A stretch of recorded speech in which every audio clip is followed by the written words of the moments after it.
After the filling of argon gas configuration. तो हम इनका डी ब्लॉक एलिमेंट्स का इलेक्ट्रॉनिक कॉन्फ़िगरेशन लिखेंगे। तो first configuration of scandium is 4s2 4s2 and 3d1, and titanium will be 4s2 and d2. Then 4s2 d3. Chromium expected configuration is 4s2 and 3d4. Here the D is having just a minute.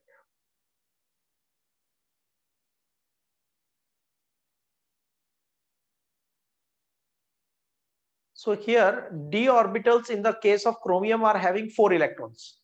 D का total capacity होता है 10 electron का, और यहां पे हमारे पास है 4 electrons.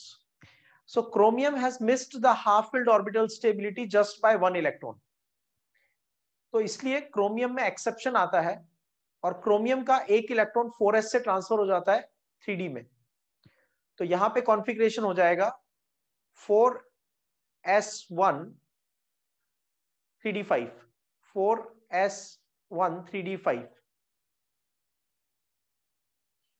4s1 3d5, exceptional electronic configuration of the chromium.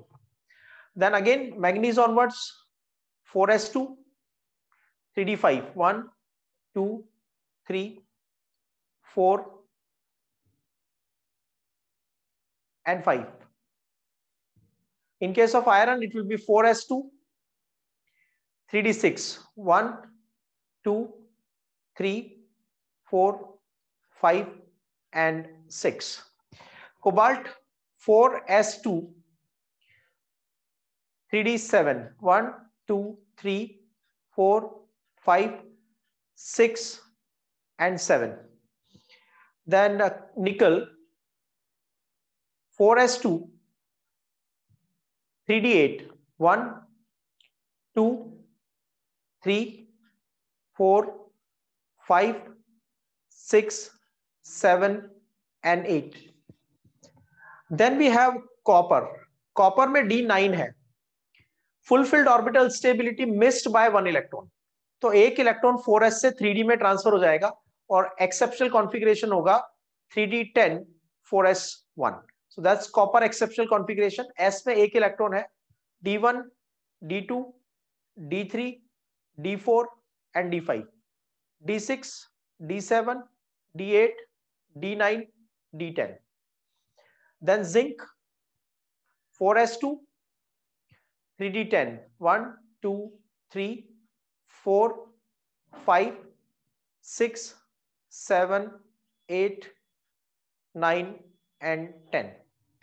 तो ये हमारे पास कॉन्फ़िगरेशंस हैं और हमारी जो भी कैरेक्टरिस्टिक्स होंगे डी ब्लॉक एलिमेंट्स के, ultimately these configurations we are going to use multiple times in this current chapter as well as in the coming chapter, that is complex compound. ठीक है, अभी कुछ पॉइंट्स एडवांस में notice करके रख लेते हैं तो further it will help us. If you see in the first 5 elements, number of unpaired electron in 3d orbital increasing, 1 then 2 then 3 then 4 rather 5, right? और यहां पे भी 5 इलेक्ट्रॉन्स. इसके बाद यहां रह गए 4 3 2 और बाकी के लास्ट में कोई अनपेयर्ड इलेक्ट्रॉन नहीं है. तो number of unpaired electron in 3d will decrease, right? तो ये एक बड़ा ऑब्जर्वेशन है जो आगे की प्रॉपर्टीज में बहुत हेल्प करेगा. एक क्लियर ऑब्जर्वेशन है जो आपको दिख रहा है, atomic number is continuously increasing, 21 22 23. Another observation what we discussed yesterday, the electrons are not being added in the outer shell, the electrons are actually being added in the n-1d shell, right? तो n-1 d shell का मैंने आपको बताया था, जो screening होता है वो होता है 0.85। अगर इलेक्ट्रॉन आउटर मोस्ट शेल में ऐड होता, कल का ही पॉइंट है, शॉर्ट में रिपीट कर रहा हूं, अगर इलेक्ट्रॉन आउटर मोस्ट शेल में ऐड होता तो सिग्मा का वैल्यू इंक्रीज होता by 0.35, right. So normal period में और ट्रांजिशन पीरियड्स में क्या डिफरेंस होता है? नॉर्मल पीरियड के लिए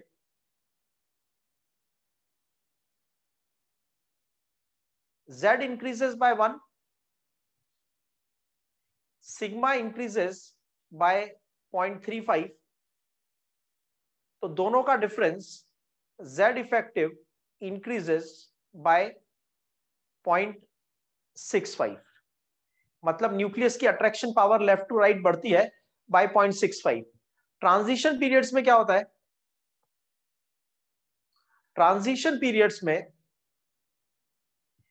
Z increases by 1, atomic number increases by 1, but sigma increases by 0.85, क्योंकि इलेक्ट्रॉन आउटर शेल में ऐड नहीं हो रहा, इलेक्ट्रॉन इनर शेल में ऐड हो रहा है, तो effective nuclear charge will increase by 0.15। तो be it a normal period और be it a transition period, effective nuclear charge तो बढ़ रहा है। इफेक्टिव न्यूक्लियर चार्ज तो बढ़ रहा है, मतलब साइज कम होगी। लेफ्ट टू राइट जब हम जाएंगे, स्कैंडियम से जिंक तक जब तक हम जाएंगे तो साइज तो कम होगा, क्योंकि इफेक्टिव न्यूक्लियर चार्ज बढ़ रहा है। लेकिन नॉर्मल पीरियड में ये जो डिक्रीज का प्रपोर्शन होता है, lithium to beryllium, beryllium to boron, boron to carbon, carbon to nitrogen, ये जो ट्रांजिशन होता है, जो चेंज इन साइज होता है, वो चेंज का मैग्नीट्यूड ज्यादा होता है, decrease in size is more. यहां पे effective nuclear charge is increasing only by 0.15। Because of that nucleus की अट्रैक्शन पावर में बहुत मार्जिनल इंक्रीज हो रहा है, तो decrease in size will also be very marginal. Okay, so keeping these 2 points in mind, अब देखते हैं हम सबसे पहले एटॉमिक एंड आयनिक रेडियस। तो फर्स्ट पॉइंट क्लियर है, generally in a periodic table moving left to right, decrease in size takes place. Agreed? Why? Because effective nuclear charge increases, nucleus का attraction power बढ़ रहा है। This trend is observed in transition element, but this decrease in atomic radius is less. Why decrease in atomic radius is less? Because Z effective increases only by 0.15। Normal period में effective nuclear charge increases by 0.65, right. जो trend हम atomic radius में देखेंगे, मोर और less वही trend ionic radius में भी observe होगा, राइट। तो लेफ्ट टू राइट साइज कम होता है, जो ट्रेंड एटॉमिक रेडियस का होता है वही ट्रेंड आयोनिक रेडियस का होता है, मोर और less. The only difference is हम जितना एक्सपेक्ट करते हैं साइज उतनी ज्यादा डिक्रीज नहीं होती। इसका प्रूफ यह है that chromium to copper 24 to 29, right, total in 6 elements के बीच में change in size is only 2%, right. Left to right size तो डिक्रीज हो रहा है, लेकिन एटॉमिक मास इंक्रीज हो रहा है। Density is equal to mass upon volume. Mass बढ़ रहा है, साइज कम हो रहा है, तो डेंसिटी विल इंक्रीज। तो ट्रांजिशन एलिमेंट्स में लेफ्ट टू राइट जब जाते हैं तो डेंसिटी इंक्रीज होता है, increase in the density of the elements, right. ये हो गया एक normal explanation about the transition series. अब हम एक्सेप्शन देखते हैं। तो ब्रॉडली 2 बातें हैं। नॉर्मल होना क्या चाहिए? Normal left to right size should decrease, that's decreasing. Exceptional क्या है? Decrease is not in the expected proportion, decrease is in the lesser proportion. ये 2 बातें आपको समझ में आनी चाहिए। अब एक बड़ा एक्सेप्शन जो आता है, that bigger exception is in the group. Normally broadly हमने पीरियोडिक टेबल में देखा है down the group size increase होता है, राइट? अब एक पॉइंट नोट कर लो जो आपको फाइंड आउट करना है. 12th के लिए वो पॉइंट ज्यादा इंपॉर्टेंट नहीं है, लेकिन डेफिनेटली ट्रेंड्स को समझने के लिए और कॉम्पिटिटिव एग्जाम्स के लिए वो पॉइंट इंपॉर्टेंट है, और ये आपको 11th की टेक्स्ट बुक से फाइंड करना है, राइट? पॉइंट ये है कि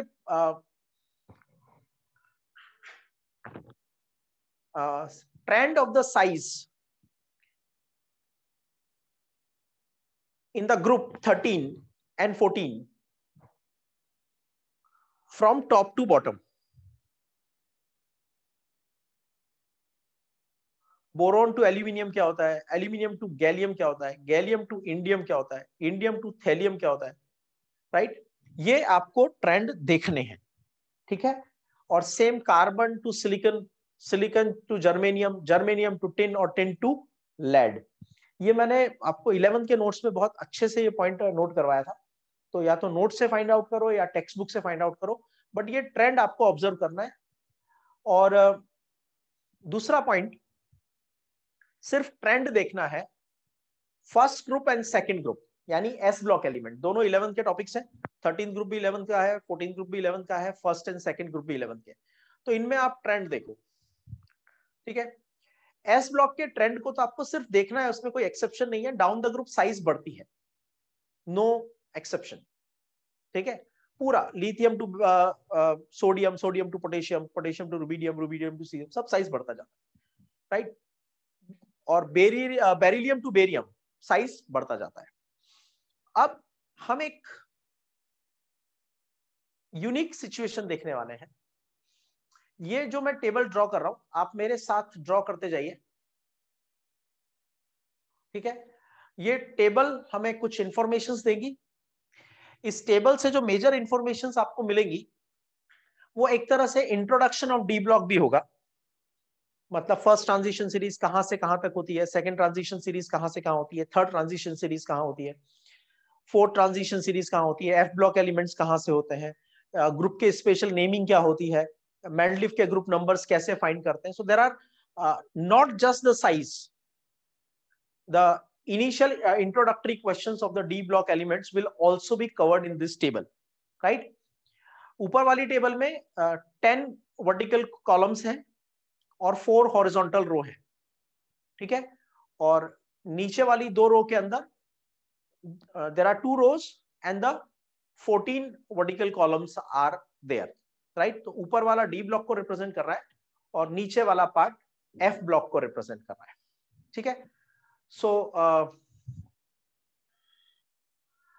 एलिमेंट्स देखो इधर, scandium, titanium, vanadium, chromium, manganese, iron, cobalt, निकल, कॉपर एंड जिंक.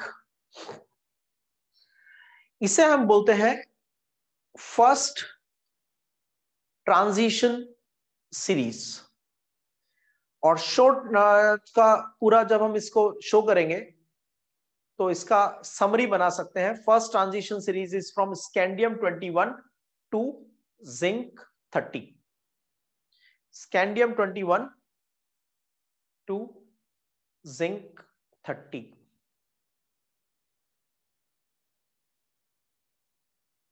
राइट? आपको ये एलिमेंट्स एकदम प्रॉपरली फ्लो में लर्न होने चाहिए, राइट? सडनली भी कोई अगर आपसे पूछ ले कि कोबाल्ट के बाद क्या आता है, तो माइक्रो सेकंड्स में आपका आंसर आना चाहिए कोबाल्ट के बाद निकल आता है. अगर हम आपसे पूछ लें कि बताइए निकल का एटॉमिक नंबर कितना होता है, तो immediately you should able to recall its 29, right? There are mnemonic techniques, but those techniques are used for the 11th standard students जिनको पहली बार पीरियोडिक टेबल दिखा रहे होते हैं, तो उनके लिए कुछ ट्रिक्स बना देते हैं. Science teacher trying various critical method for controlling naughty copper and zinc. Science teacher applied various critical method for controlling naughty copper and zinc, right? But you are grown up enough with the chemistry, so आपको इस तरह से learn नहीं करना है. आपको number के साथ, सिंबल के साथ, पोजीशन के साथ फर्स्ट ट्रांजिशन सीरीज बहुत अच्छे से लर्न होनी चाहिए. देखो, अगर फर्स्ट ट्रांजिशन सीरीज एकदम स्ट्रॉन्ग टिप्स पे नहीं होगी ना, तो आप फिर आगे कॉम्प्लेक्स कंपाउंड चैप्टर में भी स्ट्रगल करोगे, राइट? ये दो तीन चीजें हैं जो पूरी जो फर्स्ट ट्रांजिशन सीरीज है उसका इलेक्ट्रॉनिक कॉन्फ़िगरेशंस, उसके किसमें कितने अनपेयर्ड इलेक्ट्रॉन्स हैं, ये बार बार लिख के प्रैक्टिस करो and have a precise idea. When I से निकल, it should not take more than 10 seconds to recall everything about the nickel. निकल का एटम नंबर 28 है, निकल का एटॉमिक नंबर 28, और इसके पास कॉन्फ़िगरेशन 3d8,4s2 है, इसके पास 2 अनपेयर्ड इलेक्ट्रॉन है. ये सब आपके दिमाग में इमीडिएटली प्रोसेस हो जाना चाहिए, क्योंकि हर टॉपिक के एक्सप्लेनेशन के साथ हम बार बार ये डिस्कस नहीं करेंगे, right? This is what you have been doing since your 11th standard. ठीक है, चलो. So that's about the first transition series. उसके बाद जो ग्रुप नंबर 3 है, जिसका इलेक्ट्रॉनिक कॉन्फ़िगरेशन n-1d 1 ns2 है, इसमें आते हैं scandium, yttrium, lanthanum and actinium. Scandium, yttrium, lanthanum and actinium. देखो, मैजिक नंबर्स क्या होते हैं? 2, 8, 8, 18, 18, 32, 32. These are the magic numbers. What is the significance of these magic numbers? First element में, जैसे हाइड्रोजन, उसमें आप 2 ऐड करो तो आपको नेक्स्ट एलिमेंट का नंबर मिल जाता है, that is lithium 3. Helium onwards, helium onwards, अगर आपको नेक्स्ट मेंबर का, सेम ग्रुप में नेक्स्ट मेंबर का एटॉमिक नंबर चाहिए तो आप 8 से स्टार्ट करते हैं. हीलियम 2 है, +8, neon 10, +8 argon 18, +18 krypton 36, +18 xenon 54, right? +32, right? So that is radon 86, right? So that's how you can find the next atomic number. So these magic numbers help you to find the atomic number of the lower element, right? जैसे manganese है, ठीक है. अब manganese 4th period में आता है. जब 4th period में आता है तो मैं इनिशियल नंबर्स यूज नहीं करूंगा. I will not use 2, 8, 8, right? I will start from 18. तो मैग्नीज 25 है, क्योंकि 2 का भी यूज करते हैं जब हम हाइड्रोजन से नेक्स्ट एलिमेंट का नंबर फाइंड करते हैं. 8 का भी यूज करते हैं फ्रॉम हीलियम और second period onwards. Second period onwards, जैसे बोरॉन 5 है तो 5 + 8 नेक्स्ट नंबर होगा एल्यूमिनियम 13. ओके, कार्बन 6 तो 8 ऐड करेंगे तो नेक्स्ट एलिमेंट आ जाएगा, राइट? उसके बाद की कंडीशंस में हम ऐड करते हैं 8, 18, 18, 32. तो जो मैग्नीज है उसका नेक्स्ट नंबर अगर आपको चाहिए तो आपको ऐड करना पड़ेगा not 2, not 8, not 8, directly you will add 18. Okay, तो मैग्नीज 25 है, 18 ऐड किया तो 43. तो मैग्नीज के नीचे वाला एलिमेंट का कौन सा होगा? एटॉमिक नंबर 43 होगा. So these are the magic numbers you are going to, these are going to help you out, right? अब देखो यहां पे मैं ऐड करूंगा यहां से यहां जाने के लिए 18, 18 एंड 32. तो इसका नंबर है 21. 21 + 18 39, राइट? +18 57, ठीक है. +32 89.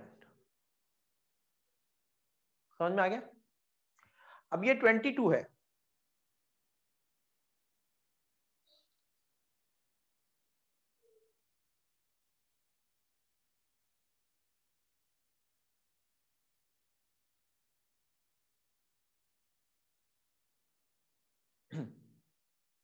टाइटेनियम इज 22 प्लस 18 ऐड किया तो जर्कोनियम 40, राइट। अब ध्यान से सुनो, ये रेड लाइन मैंने क्यों ड्रॉ किया है? इस रेड लाइन के पहले, इस रेड लाइन के पहले, चाहे वो फर्स्ट ग्रुप हो, सेकंड ग्रुप हो या थर्ड ग्रुप हो, मैं मैजिक नंबर यूज करता हूं 2, 8, 8, 18, 18, 32। या अगर हम डी ब्लॉक की बात कर रहे हैं तो डी ब्लॉक में हम क्या यूज करते हैं? 18, 18, 32, 32। लेकिन इस रेड लाइन के बाद सिस्टम चेंज हो जाएगा। रेड लाइन के बाद सिस्टम होगा 18, 32, 32। रेड लाइन के बाद सिस्टम क्या होगा? 18, 32, 32। Okay, so why it is so, अभी हम 2 मिनट बाद डिस्कस करेंगे। ये हो गया जर्कोनियम। नेक्स्ट आता है हेफनियम और नेक्स्ट आता है रदरफोर्डियम, राइट। तो यहां पे लेंथेनियम 57 के बाद हम 18 ऐड नहीं करते, जर्कोनियम में 18 ऐड नहीं करेंगे, जर्कोनियम में ऐड करेंगे 32। यहां पे magic numbers, this red line onwards the magic number will become 18, 32, 32। Okay, so what happens, 18 add किया, फिर 32 ऐड किया तो बन जाएगा 72, राइट। और यहां पे फिर 32 ऐड किया तो बन जाएगा 104। जैसे यहां पर है जिंक 30, 18 ऐड किया, 18 ऐड किया तो बन जाएगा कैडमियम 48। अब मैजिक नंबर्स 18, 18, 32 नहीं है, 18, 18, 32 यूज करते हैं सिर्फ थर्ड ग्रुप तक। थर्ड ग्रुप के बाद जब लोअर साइड पे मैं ऐड करूंगा तो I will not add 18, 18, 32, I will use 18, 32, 32। तो यहां पे 32 ऐड करेंगे तो बन जाएगा मर्क्यूरी 80, और फिर 32 ऐड करेंगे तो बन जाएगा 112 अनबायम। तो सेकंड ट्रांजिशन सीरीज की रेंज क्या होती है? Zirconium 40, sorry yttrium 39 to cadmium 48, right. लेकिन थर्ड ट्रांजिशन सीरीज में ब्रेक है। ब्रेक क्या है? लेंथेनियम 57 के बाद नंबर 58 नहीं आ रहा है, 57 के बाद कौन आ रहा है? 72। तो यहां पे हम लिखेंगे lanthanum 57 comma hafnium 72 to mercury 80, right. Actinium, actinium 89, 89 के बाद नेक्स्ट नंबर 90 नहीं है, उसके बाद है नेक्स्ट नंबर रदरफोर्डियम 104 टू अनबायम 112, ठीक है। तो इसको आपको रटना नहीं है, ध्यान रखो। कोई पॉसिबिलिटी भी नहीं है कि you will just mug up and go that this way, right. Lecture के बाद spare 10-15 minutes, draw this table all by yourself, right. एक बार कंसेप्ट को रिवाइज कर लो और इस टेबल को दोबारा से खुद बनाओ, ठीक है। That will be very much required, ठीक है। चलो आगे देखते हैं।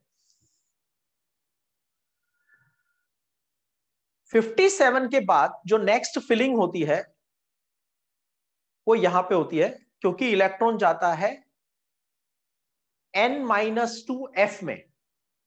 यहां तक इलेक्ट्रॉन जा रहा था n-1 डी में, अब इलेक्ट्रॉन जाएगा n-2 में। देखो लेंथेनियम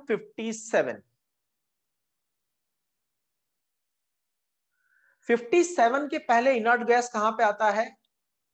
जेनॉन 54 पे आता है। एग्रीड? Xenon 5th नंबर का इनर्ट गैस है, मतलब 5p कंप्लीट हो गया। All this concept we did in the 11th standard periodic table, right? जिन लोगों को ये कंसेप्ट्स क्लियर नहीं है, you can contact me after class. I'll give you the access for the periodic table chapter of the 11th standard videos, right? तो वहां पे जाके आप एटॉमिक स्ट्रक्चर और इलेक्ट्रॉनिक कॉन्फ़िगरेशन में पीरियोडिक टेबल में जाके कुछ वीडियोस देख सकते हो, and you can revise it, right? Well, Xenon 54, अब ये 5p कंप्लीट हो गया तो इलेक्ट्रॉन जाएगा 6s में। 6s के बाद इलेक्ट्रॉन जाता है 4f में, और 4f के बाद जाता है 5d में, अफबाउ प्रिंसिपल। तो 54 प्लस 2 56, 54 प्लस 2 56, 56 प्लस 1 57, मतलब लेंथेनियम का इलेक्ट्रॉन किस में जा रहा है? 4f में। लेंथेनियम का इलेक्ट्रॉन जा रहा है 4f में, तो lanthanum should be f block element. लेकिन लेंथेनियम की जो प्रॉपर्टीज हैं वो f ब्लॉक से मैच नहीं करती है। लेंथेनियम की प्रॉपर्टीज d ब्लॉक से मैच करती है, इसलिए हम इसका एक्सेप्शनल कॉन्फ़िगरेशन कंसीडर करते हैं, right? So this is, electron was expected to go in the 4f, but it goes in 5d. Exceptional configuration of lanthanum. Exceptional configuration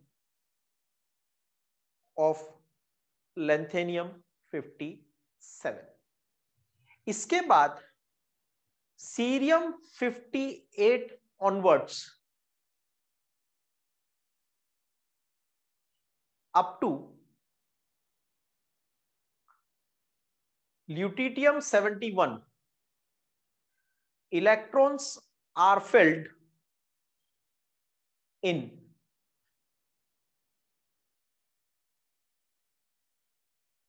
4f. तो यहां पे cerium 58 to, just a minute,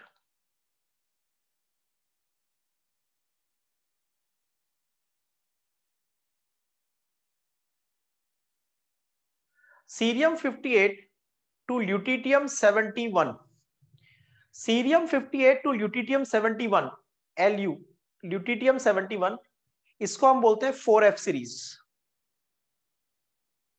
right? 4f series is also called as inner transition elements.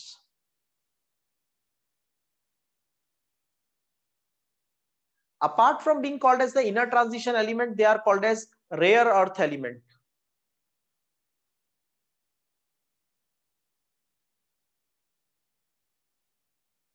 And they are also called as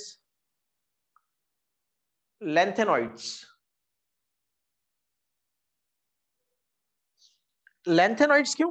क्योंकि these are the 14 elements after lanthanium, right? So they are called as inner transition series element, or they are called as the rare earth element, or they are also called as the lanthanoid elements. अब एक point को ध्यान से सुनना और समझना। I am talking about the lanthanide contraction. इसका proper explanation बहुत कम जगह पे इस लैंग्वेज में मिलता है कि आपको समझ में आ जाए। ऐसा नहीं है कि लेंथेनाइड कॉन्ट्रैक्शन का एक्सप्लेनेशन आपको कहीं नहीं मिलेगा। Everywhere in any book you will find the explanation, but उसका प्रॉपर इंटरप्रिटेशन आप कर पाओ, ऐसी लैंग्वेज बहुत कम बुक्स में है। अब आप मुझे बताओ, इलेक्ट्रॉन किस में जा रहा है? Electron is going in the n-2f में, राइट? एटॉमिक नंबर बढ़ रहा है, तो left to right, cerium to lutetium क्या होगा? साइज बढ़ेगा या साइज कम होगा? न्यूक्लियस की अट्रैक्शन पावर बढ़ रही है ना, न्यूक्लियस की अट्रैक्शन पावर बढ़ रही है। सीरियम 58 से लेके ल्यूटिटियम 71 तक आप चले गए, तो न्यूक्लियस का अट्रैक्शन पावर बढ़ रहा है, लेकिन प्रिंसिपल क्वांटम नंबर तो सेम है 6, right? So principal quantum number is same 6, but electron is going in which orbital? Sorry, atomic number is increasing. So what will happen? Size will decrease. This decrease in size is called the lengthenide contraction. Right? Lanthanum के बाद 14 element तक continuous size decrease हुआ, और जो 14 element तक continuous size decrease हुआ उसको हम क्या बोलते हैं? Lanthanide contraction. बोलेंगे सर इसमें तो कोई एक्सेप्शन है नहीं, हमने यही तो एक्सपेक्ट किया था कि लेफ्ट टू राइट साइज कम होगी, हो गई. तो फिर उसमें स्पेशल क्या है? Why you are teaching it separately?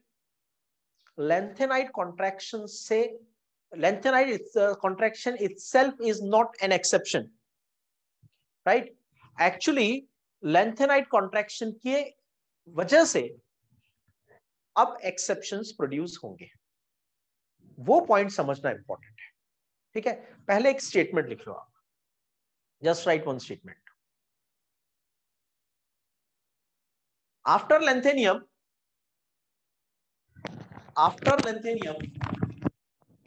from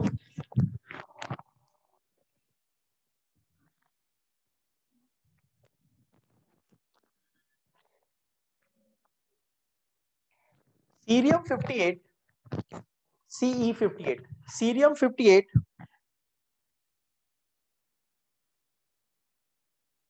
to lutetium 71,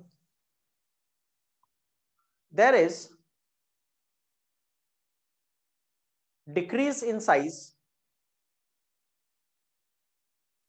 which is called lengthenide contraction.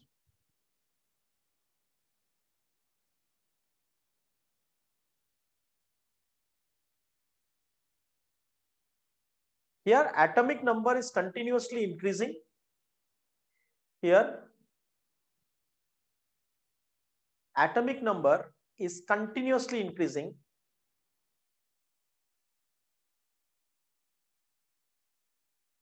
but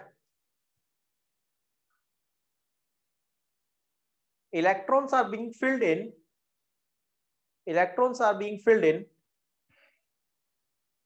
n-2f subshell.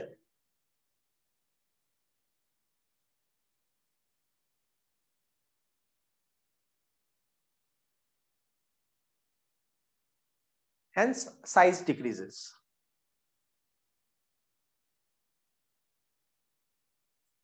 तो ये कुछ एक्सेप्शन है क्या?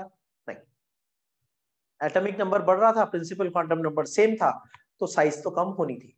ठीक है, अब आगे का जो मैं पॉइंट बता रहा हूं ये आपको लिखना नहीं है, ये आपको दिमाग में छाप लेना है.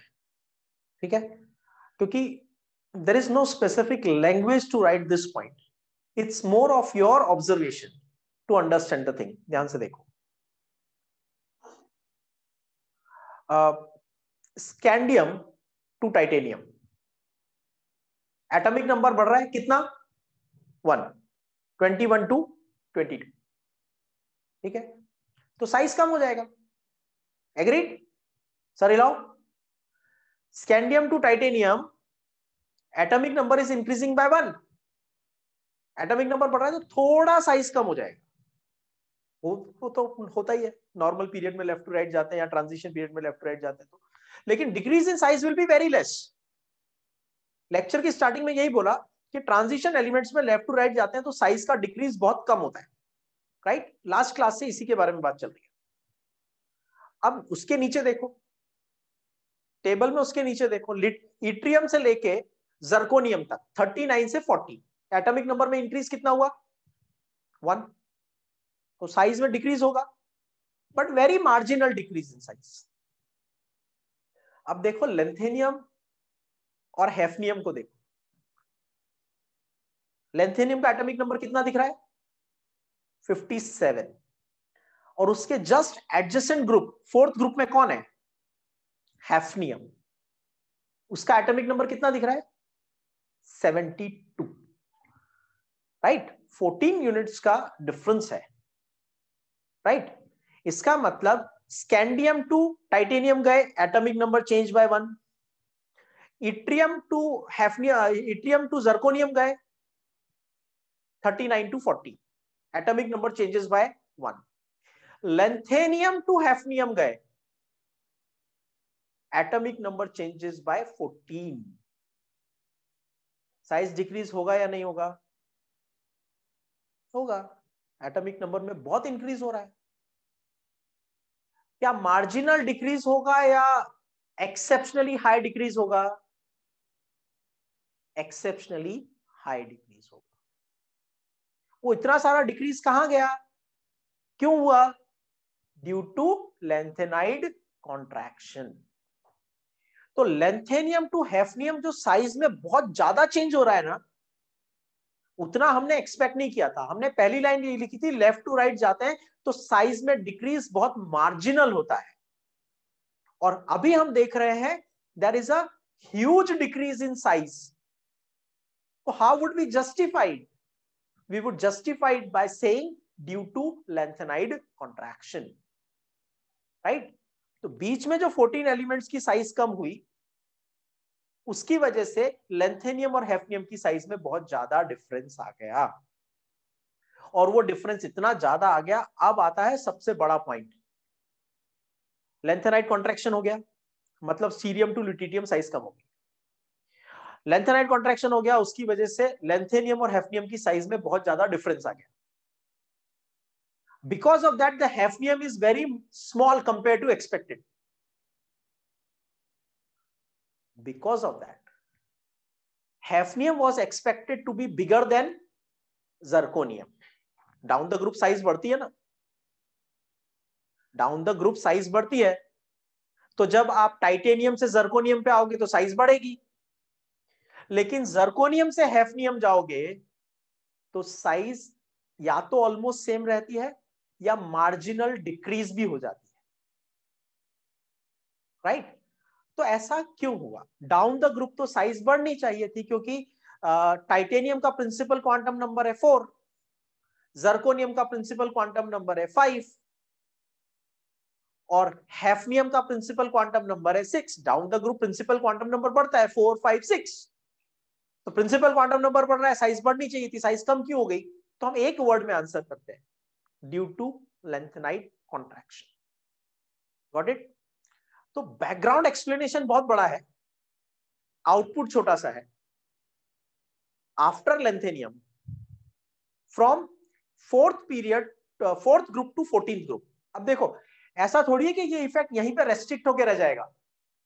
यहां पे इतना बड़ा चेंज हुआ है लेंथेनियम टू हैफनियम के बीच में कि ये इफेक्ट अब कैरी फॉरवर्ड करेगा। कहां तक कैरी फॉरवर्ड करेगा? ये फोर्थ ग्रुप से स्टार्ट होके,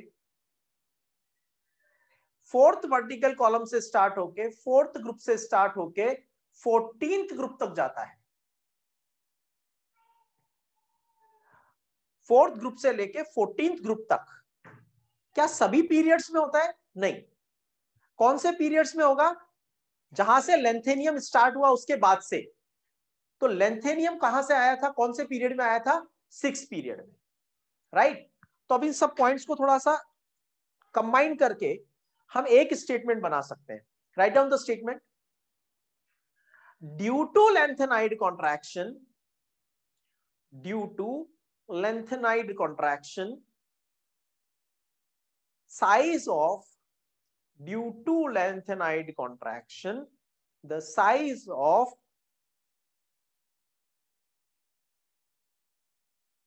say 5th and 6th period elements, size of 5th and 6th period elements become similar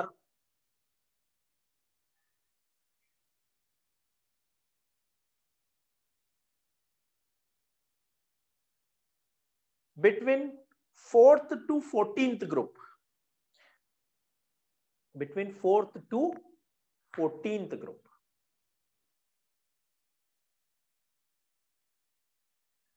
समझ में आ गया क्या रिजल्ट हुआ लेंथेनाइड कॉन्ट्रैक्शन का? लेंथेनाइड कॉन्ट्रैक्शन का रिजल्ट हुआ कि आपके डाउन द ग्रुप जो साइज बढ़नी चाहिए थी उसकी जगह या तो ऑलमोस्ट सेम रहती है, कभी कभी छोटा भी हो जाता है। हम एक्सपेक्ट करते हैं, नॉर्मली हम एक्सपेक्ट करते हैं कम से कम, ऐसा कोई थंब रूल नहीं है, लेकिन फिर भी आप ये मान लो कि जब आप ग्रुप में नीचे जाते हो, कभी 10 पिकोमीटर, कभी 30 पिकोमीटर, कभी 40 पिकोमीटर का इंक्रीज होता है, राइट?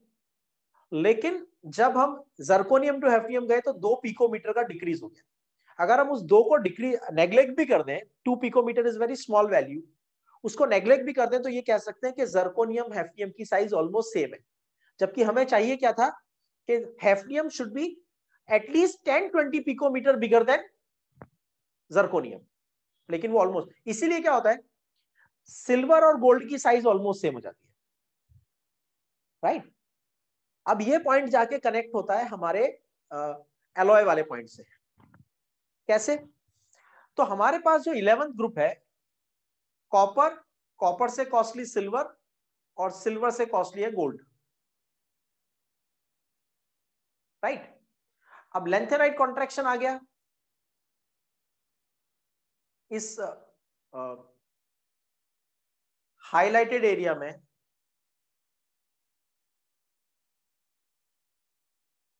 इस हाईलाइट सॉरी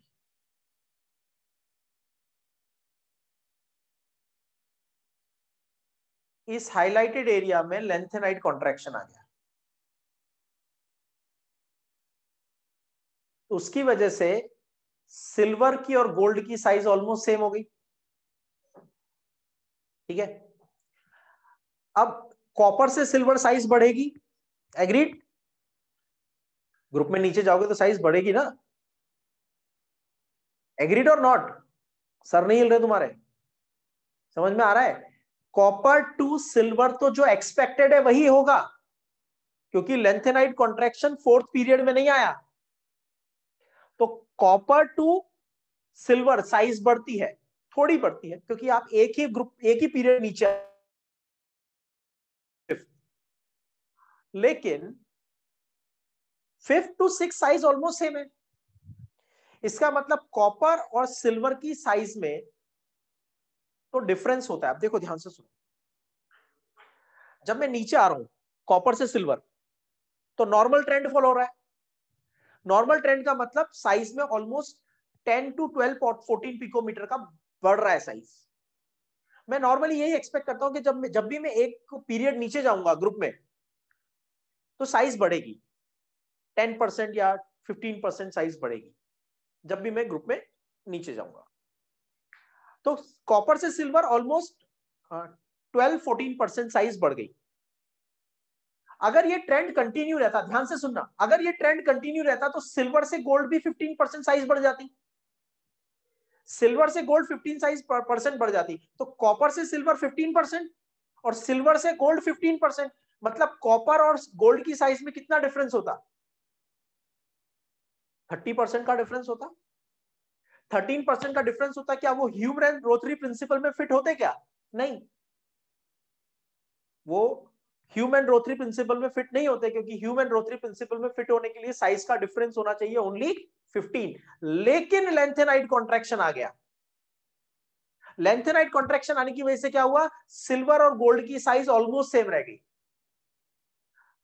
सिल्वर और गोल्ड की साइज ऑलमोस्ट सेम हो गई, तो जो डिफरेंस कॉपर और सिल्वर के बीच में है वही डिफरेंस रह जाता है कॉपर और गोल्ड के बीच में, राइट। ऑलमोस्ट 14.5% का डिफरेंस रह जाता है। इसलिए गोल्ड ऑर्नामेंट्स में हम कॉपर मिक्स कर सकते हैं to increase the strength of the gold. अगर लेंथेनाइट कॉन्ट्रैक्शन नहीं आता तो किसी भी गोल्ड ज्वेलरी में कॉपर ऐड करना पॉसिबल नहीं होता। Thanks to lenthanide contraction that we are being able to increase the strength of the gold by adding copper into it, right? So that's the thing about the lenthanide contraction की applications कैसे आती हैं। अब final application तो ये हो गई कि ये जो साइज है, हाईलाइटेड एरिया की जो साइज है, यहां साइज बढ़ नहीं रही है, यहां साइज ऑलमोस्ट सेम रहती है। almost 40 minutes I have invested to explain only one line. What is that line?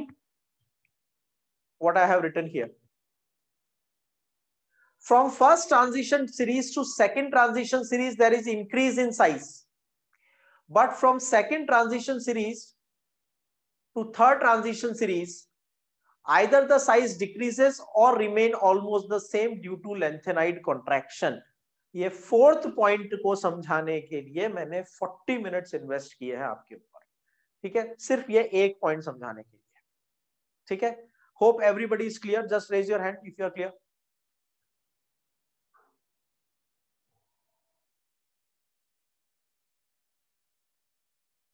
Okay, lower your hands. अब किसी को कुछ इस टॉपिक में डाउट या डिस्कंफर्ट है तो बताओ। एनीवन हैविंग एनी डाउट और any discomfort in this topic?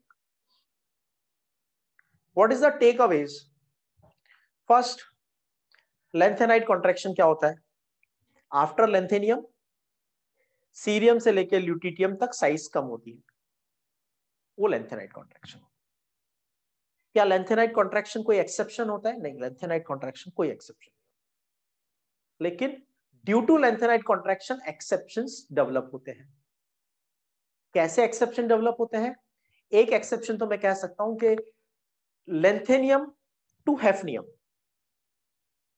Lanthanum to hafnium size में डिक्रीज बहुत ज्यादा हुआ, जबकि मैं सिर्फ एक ग्रुप मूव किया, third group to fourth group, right? और उसके बाकी के रिजल्ट्स क्या हुए? उसके अल्टीमेट रिजल्ट्स ये हुए कि जो फिफ्थ पीरियड और सिक्स पीरियड है उनकी साइज ऑलमोस्ट सेम होगी। क्या सभी फिफ्थ और सिक्स पीरियड एलिमेंट की साइज ऑलमोस्ट सेम हो गई? नहीं। From fourth group to 14th group, fourth group से पहले, मतलब जो फर्स्ट ग्रुप आएगा, सेकंड ग्रुप आएगा, थर्ड ग्रुप आएगा, वहां तक कोई एक्सेप्शन नहीं आएगा। Down the group size will increase. तो अगर आप इस टेबल में देखोगे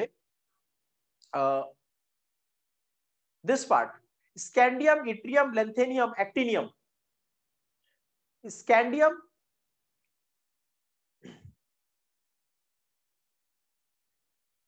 scandium to yttrium to lanthanum 21, 39, 57, fourth period, fifth period, sixth period,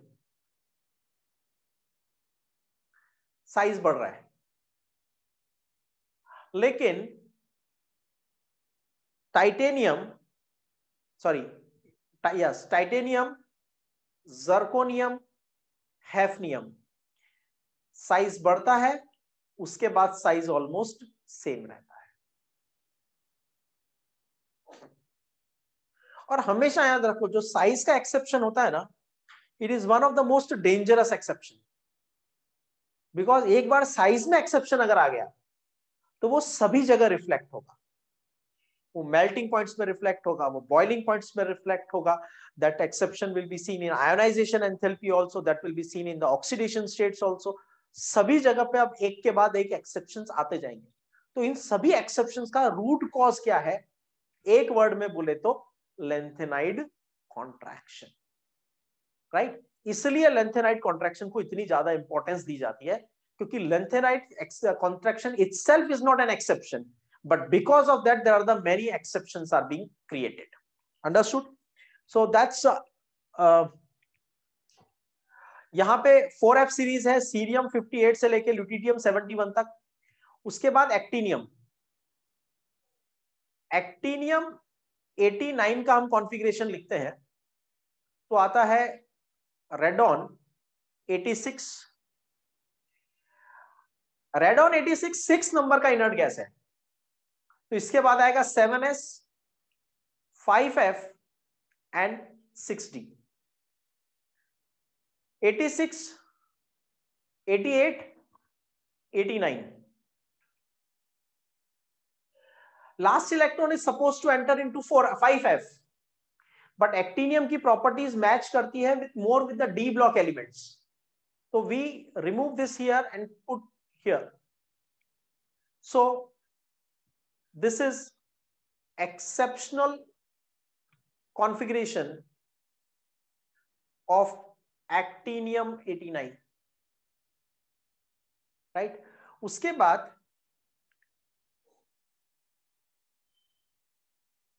thorium 90 to lawrencium 103 तक,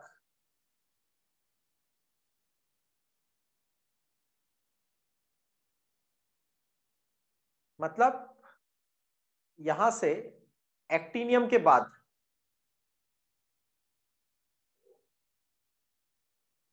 लॉरेंशियम, थोरियम 90 टू लॉरेंशियम 103 तक फिलिंग होता है 5F का. So thorium 90 to lawrencium 103 electrons are filled in 5F series, 5F orbitals.